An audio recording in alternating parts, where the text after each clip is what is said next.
건광 전지영의 무서운 게? 진짜 좋아. 무서운 게? 기대줘가. 안녕하세요. 저는 올해 4학년 졸업반이 되는 햄치즈입니다. 저는 4살 때부터 재능을 찾아서 발레를 해왔고 예술 중 예술고를 졸업하고 현재도 예술대학에 진학 중입니다. 때는 한창 콩쿠르를 준비 중이었던 시기였습니다. 그 당시 발레학원 수업과 최저 성적을 맞추기 위한 수학 과외를 병행하고 있었는데 과외가 10시부터 1시까지 하는 야간 시간대라서 과외가 끝나고 못 채운 연습을 하려면 선생님께 양해를 구하고 학원 비밀번호를 알아내 늦은 시간 혼자 연습을 해야 했습니다.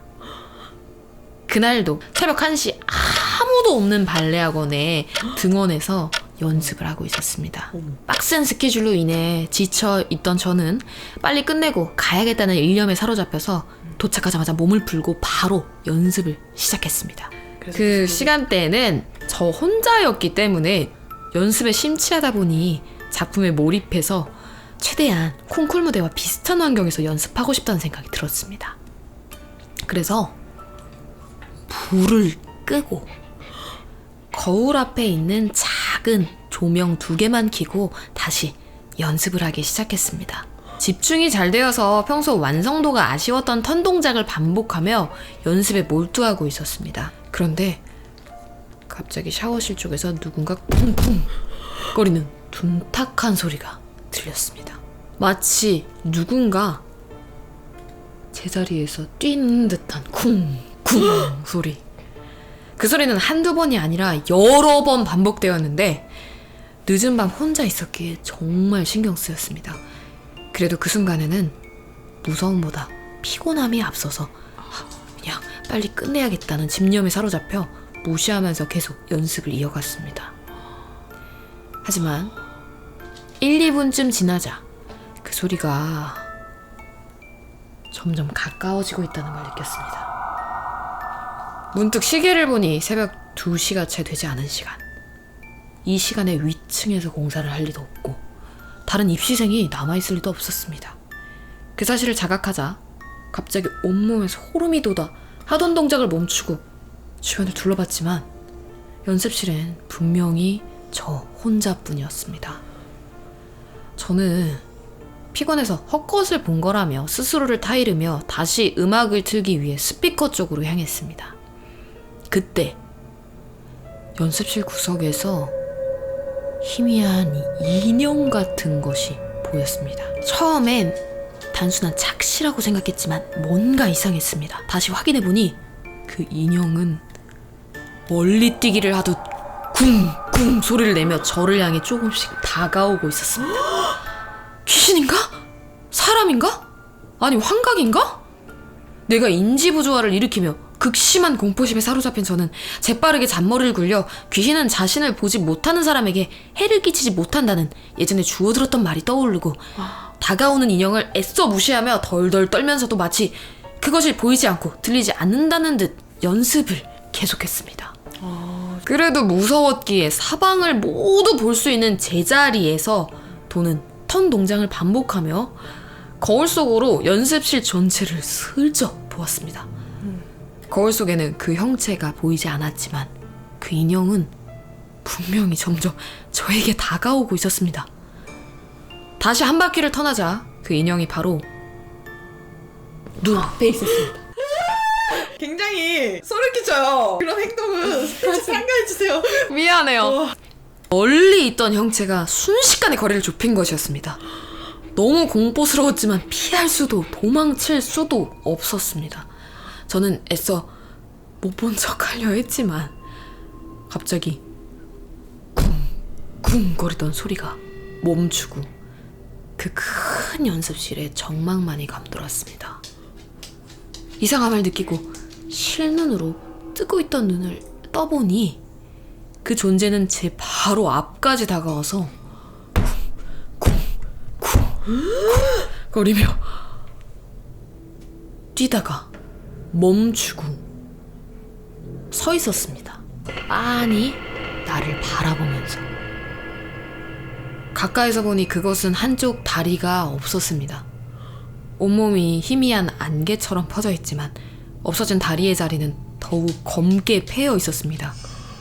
그리고 가장 끔찍한 것은 그 인형은 제 동작에 맞춰 마치 저를 모방하듯이 쿵쿵 다리 하나로 뛰고 있었습니다. 발레를 따라했던 거야. 움직임은 일정했습니다. 제가 한 바퀴를 돌 때마다 그것도 한 발로 뛰어올라 바닥에 착지했습니다. 하지만 그 움직임이 매우 기괴했습니다. 무릎을 접어 도약하는 것도 아닌데 마치 보이지 않는 손에 붙잡혀 던져지듯 공중으로 솟구쳤다가 땅에 닿을 때마다 깊고 둔탁한 소리가 공간을 울렸습니다. 저를 빤히 바라보던 그 인형은 다시 쿵쿵쿵 뛰기 시작했습니다. 그러면서 비어있는 눈구멍이 저를 내려다보았습니다. 입술도 코도 표정도 없는 얼굴. 그런데도 확실히 알 수 있었던 것은 그것이 웃고 있었다는 겁니다. 본능적으로 도망쳐야겠다는 생각이 들었고 연습실을 나가면서 휴대폰만 들고 1층으로 연결되는 복층 계단을 마구 뛰어내려갔습니다. 가파른 계단에서 뛰는 바람에 앞으로 쏠리면서 중심을 잡지 못하고 결국 계단에서 굴러 떨어졌습니다. 그 순간 왼쪽 발목이 급격히 꺾였고 미끄러지면서 계단에 부딪혀서 우두둑 소리와 함께 바깥으로 완전히 돌아갔습니다. 난 여기서 느낀 게 이 귀신이 자기랑 똑같이 만들려고 한 거 같지 않아? 자기 한쪽 다리가 없잖아. 그치? 그러네? 순간 엄청난 고통에 순식간에 시야가 번쩍하고 노래지며 숨이 턱 막혔고 온몸이 얼어붙은 듯 움직일 수가 없는데 그 와중에도 그 인형이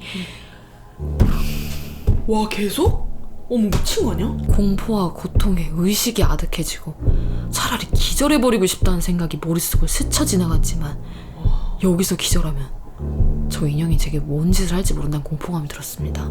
다리 전체를 전혀 움직일 수가 없어서 휴대폰이 있는 스피커 쪽으로 엉엉 울면서 기어가서 엄마에게 전화를 걸었습니다. 엄마가 전화를 받자마자 데리러 와달라고 말을 하는 그 순간 의식이 아득해지고 그 뒤로는 사실 잘 기억이 나지 않습니다.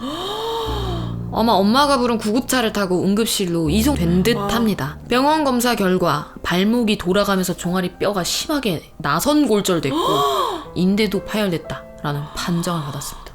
다행히 수술은 피해갔지만 콩쿠르도 무산되었습니다. 2주일 정도가 지나고 무릎 위까지 통깁스가 되어 아예 움직일 수가 없어서 병원에서 심심했던 저는 휴대폰을 만지작거리다가 문득 떠올렸습니다.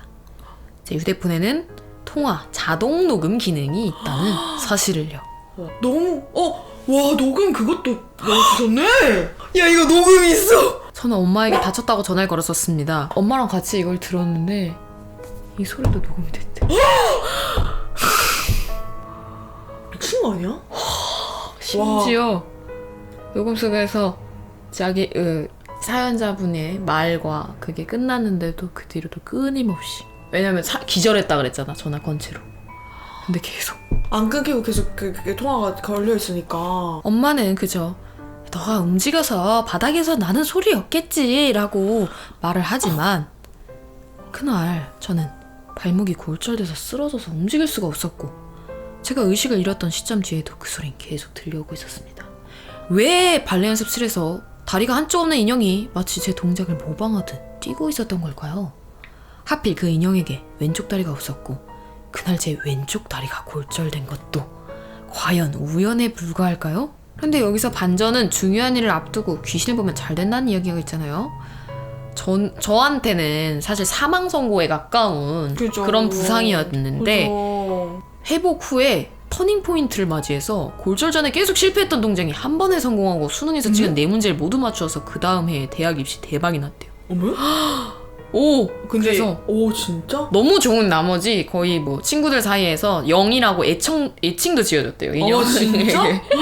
헐. 영아 그날 새벽 2시인데도 레슨해줘서 고맙다. 너 덕에 대학 갔어. 라고. 와 마무리까지 너무 진짜 실화 같다. 그지? 그러니까. 그래도 일단 잘 풀리신 건 다행인데 굉장히 무섭네요. 오늘의 사연 너무너무 감사드리고요. 사연 남겨주신 우리 햄씨 너무 고맙고 사랑하고 우리 지영님 채널에도 많은 관심 부탁드리면서 무지조 사연은 또 여기에 남겨줄 수 있답니다. 그러면 여기까지. 망고님, 유한비님, 제로님, 성빈님, 엘리자베띠님, 춘미님, 텔레비님 진심으로 감사드려요.